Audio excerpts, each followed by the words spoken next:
शिक्षक दिवस निकल गया। जी हाँ, लेकिन आप सब ने ज़रूर अपने शिक्षकों को जो आपके फ़ेवरेट हैं, जो आपके गुरु हैं, उनका सम्मान किया होगा। उन्हें या तो कोई गिफ्ट दिया होगा या पैर छू के उनका आशीर्वाद लिया होगा। शिक्षक ना हो, गुरु ना हो तो किसी भी फ़ील्ड में आप आगे नहीं बढ़ सकते।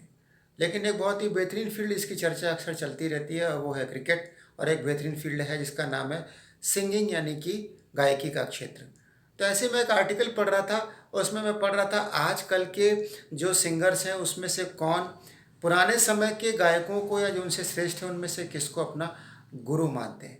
तो कुछ नाम सामने आए, उसमें सबसे पहले नाम जो लिखा हुआ था वो थे शान, जिन्होंने कई बेहतरीन नगमे गाए हैं।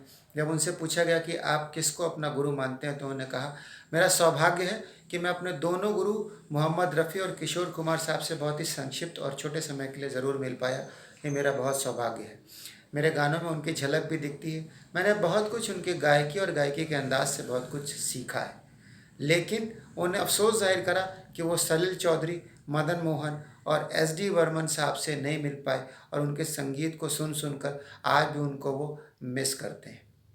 इसके बाद नाम आता है दूसरे सिंगर का जिन्होंने कई बेहतरीन गाने गाए हैं, नमो नमो ए शंकरा, भोलेनाथ शंकरा और इमोशनल अत्याचार। ये दोनों गाने इनके नाम पे फेवरेट हैं, फेमस हैं। वो हैं अमित त्रिवेदी जी। कई संगीत में अच्छे गाने गाए हैं उन्होंने।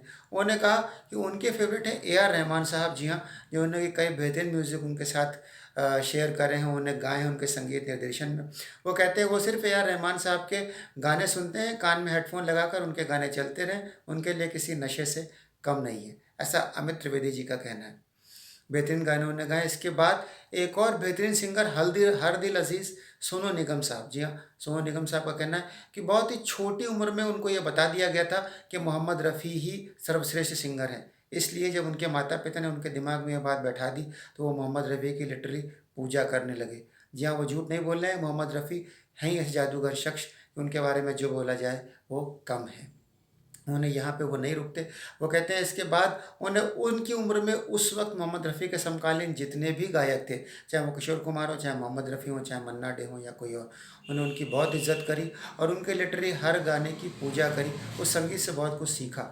सोनू निगम यहीं नहीं रुकते, उन्होंने ये कहा कि एस डी बर्मन के पुत्र आर डी बर्मन साहब यानी कि पंचम दा जी, उन्होंने 70 के दशक में संगीत की दुनिया में क्रांति ला दी और कई ऐसी धुनों का आविष्कार करा जिसकी वजह से आज भी गाने कर्णप्रिय हैं। अगर वो ना होते तो आज तक उन दोनों का या तो आविष्कार हो रहा होता या हमारे लिए वो नई होती। लेकिन वो मोहम्मद रफ़ी या किशोर कुमार से नहीं मिल पाए, इसका सोनू निगम साहब को बहुत अफ़सोस है। वो आज भी कहते हैं कि वो उनके गानों को बहुत एडमायर करते हैं और उनसे सीख सीख कर आगे गाने की प्रेरणा लेते हैं। जी हाँ, ये थे वो गुरु जिनके दम पर, जिनकी प्रेरणा लेकर ये सिंगर्स महान बने और बहुत बड़े बने। आपका फ़ेवरेट शिक्षक कौन है? आपका फ़ेवरेट गुरु कौन है? प्लीज़ कमेंट्स करके बताइए, सब्सक्राइब कीजिए। Thank you very much.